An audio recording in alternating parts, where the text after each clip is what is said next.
The night air grew colder as Aarav walked away from the bridge, but something inside him had warmed, a tiny spark in a cavern that had been dark for far too long. He could still feel the old man's presence beside him, as though the stranger's words had imprinted themselves on the air, on the water, on his soul. Every step he took felt awkward at first, as if his legs didn't yet believe he deserved to keep moving forward, but he kept going, replaying the encounter again and again, trying to make sense of how a moment so small could feel so monumental. The city buzzed around him, cars speeding by, people laughing in distant alleyways, shop shutters rolling down with metallic sighs, but none of it felt as overwhelming as it had a few hours earlier. Maybe it wasn't the world that had changed, maybe it was simply that for the first time in years, he had allowed himself to believe something good could still happen to him. When he reached his tiny apartment, a single room with a flickering bulb, cracked walls, and a bed that creaked like an old memory, he sat down on the edge of it, his hands still trembling slightly. But the trembling was no longer fear, it was the residue of release, the aftershock of choosing life when death had been whispering seductively in his ear. He looked around the room and realized that nothing material had shifted, yet everything felt different. The same tired walls now felt like witnesses to a new beginning. He poured himself a glass of water, the coldness shocking his senses awake, grounding him in the present moment. For the first time in months, he didn't collapse into bed out of exhaustion. Instead, he stayed awake, staring at the ceiling, thinking about the old man's voice, steady, cracked, but filled with a wisdom that couldn't be faked. Sometimes surviving the night is the bravest thing you will ever do. The sentence echoed inside him until it began to shape new thoughts, new reflections, new resolve. He realized how close he had come to never hearing those words, how close he had come to ending a story that had barely even begun. And with that realization came another. If he could be saved by a stranger, maybe he could save someone too, someday, not because he was extraordinary, but because he understood pain intimately, because he knew what it felt like to drown silently in a sea of invisible battles. Days passed, and the memory of the bridge remained sharp, like a lantern he carried in his chest. He went to work as usual, the monotony still present but no longer suffocating. His coworkers noticed a subtle shift in him. He smiled more, even if slightly, he listened more intently, he no longer dragged his feet as if the earth itself was pulling him down. But deep inside, Aarav was wrestling with thoughts bigger than his routine. He replayed every detail of that night, the old man's wrinkled hands gripping the cane, the way his eyes had held stories within stories, the quiet authority in his tone. Who was he? Why had he been there at that exact moment? Was it coincidence, fate, or something in between? Aarav considered searching for him but realized something profound. The old man hadn't saved him so he could depend on him, he had saved him so Aarav could learn to save himself. And so Aarav began writing. Late at night, after work, he would sit at his small wooden desk, its surface uneven, covered in scratches, and pour his feelings onto paper. At first, the words came out messy, broken, uncertain, as though the sentences were learning to walk just as he was. But with each passing night, the writing became smoother, clearer, truer. He didn't write for fame or validation, he wrote to understand himself, to turn his pain into something he could hold without fear. He wrote about darkness, not to glorify it, but to show that it could be survived. He wrote about the bridge, not as a place of despair but as the birthplace of resilience. And slowly, he began to see patterns in his thoughts. He had spent so long believing he was weak, but perhaps enduring so much without breaking was proof of strength he had never recognized. The more he wrote, the more pieces of himself he uncovered, pieces he thought were lost forever, buried under years of anxiety and pressure. He remembered dreams he once had, traveling the world, helping others, creating something meaningful. Dreams he had abandoned because life had taught him that dreaming was dangerous. But now, with every sentence, those dreams began to stir again, fragile but alive. One night, after hours of writing, Aarav leaned back and let out a trembling sigh. He realized that if his story could make him feel this alive, this hopeful, maybe it could reach someone else too. Maybe someone out there, sitting alone in a room like his, could hear it and step back from their own dark edge. That thought grew roots in him, strong, deep, undeniable. And that was when the idea struck him. He would share his story, not polished or perfect, but raw and honest. He didn't know how, he didn't know where to begin, but he felt a pull in his heart, a calling he couldn't ignore. For now, though, he whispered into the silence, "Thank you, whoever you were."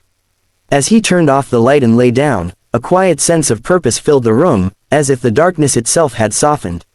The night didn't feel like an enemy anymore. It felt like a companion, a reminder of what he had overcome. And as his eyes closed, one final thought drifted through him, a thought he hoped anyone listening to his future story would hear too. If life gave me one more chance, maybe this story can give someone else theirs. And if you're hearing this, stay. Grow with me, and subscribe so these stories can reach every soul that needs them. As weeks folded softly into months, Aarav found himself transforming in ways he never expected, as though the night on the bridge had unlocked a hidden version of him he had long forgotten existed. The world outside remained chaotic, sirens in the distance, deadlines ticking like bombs, people running as if chased by invisible fears, but inside him, a quiet revolution was underway. His nightly writing sessions had evolved from scattered thoughts into powerful reflections, and eventually, into stories that pulsed with truth. One evening, while sitting at his cluttered desk, illuminated only by the yellow light of his old table lamp, he felt an overwhelming urge to share what he had written. It wasn't ambition, it wasn't the desire to be seen. It was something deeper, something sacred, the belief that if his words could save even one life the way the old man had saved his, then holding them back would be a greater burden than releasing them to the world. With trembling hands, he recorded his first video. His voice wavered, not from fear of judgment, but from the weight of honesty. He spoke about despair, about the bridge, about the moment between choosing to live and choosing to die, and how a stranger's compassion had pulled him back from the edge. When he uploaded the video, he expected nothing, no views, no comments, no applause. But by the next morning, he woke to a notification blinking on his cracked phone screen, one new comment. It was a short, simple message: "I really needed this today. Thank you." Aarav stared at the words, feeling a warmth spread through his chest. He had reached someone. He had touched a life. Over the next few days, a handful of viewers trickled in, leaving small but meaningful messages, each one like a ripple extending outward from the story he had courageously released. Some shared their own battles, some admitted they were struggling, some said they felt less alone after hearing him speak. With each message, Aarav felt his purpose strengthen, like a flame fed by hope instead of fear. He began recording more videos, not scripted or rehearsed but raw, vulnerable, and honest, stories of how he built himself back up, step by step, stories of nights when he still felt the old darkness lurking at the door, stories of how healing wasn't linear but a messy, beautiful climb. People connected with him because he wasn't pretending to be perfect, he was simply human. And in a digital world flooded with noise, authenticity became his power. One day, an unexpected message arrived in his inbox. It read, "Your words saved me last night. I was standing on my own bridge." Aarav felt tears he hadn't expected burn his eyes. The realization hit him hard: he was becoming for others what the old man had been for him, a flicker of hope in a world that often felt merciless. His channel grew, not explosively, but steadily, like a tree taking root. People weren't just watching, they were sharing their pain, their victories, their stories. Aarav responded to as many messages as he could, each reply crafted with the empathy of someone who had lived through the same storms. But with growth came responsibility. Doubts sometimes resurfaced, whispering that he wasn't good enough, that he wasn't qualified, that he was pretending. And yet, every time those doubts grew loud, another message would appear, someone saying his story gave them strength, someone saying they felt seen, someone saying they chose to live another day because of his voice. And in those moments, the doubts faded, replaced by the quiet conviction that he wasn't doing this for perfection, he was doing it for connection.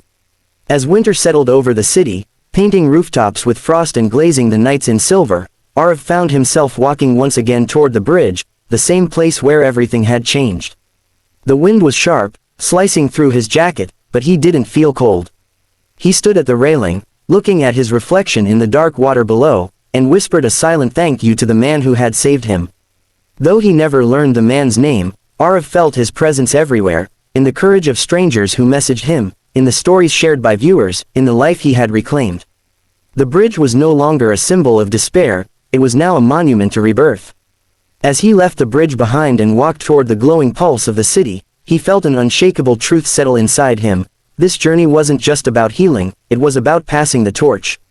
He realized that every story he shared was a candle being handed to someone stumbling in the dark, and each person who found hope through his videos was a light igniting another. And so, with renewed determination, He spoke directly to his growing audience in his next video, his voice steady, his eyes filled with genuine warmth. If you're here, you're not alone. If these stories have touched even a small corner of your heart, then stay with me. Join this journey. Let's grow through our pain, rise through our fear, and create a community where no one stands on their bridge alone again. So subscribe, because the next story might be the one that saves someone you love, or even yourself. If you want, I can continue chapter 2 even more, or create a final extended conclusion.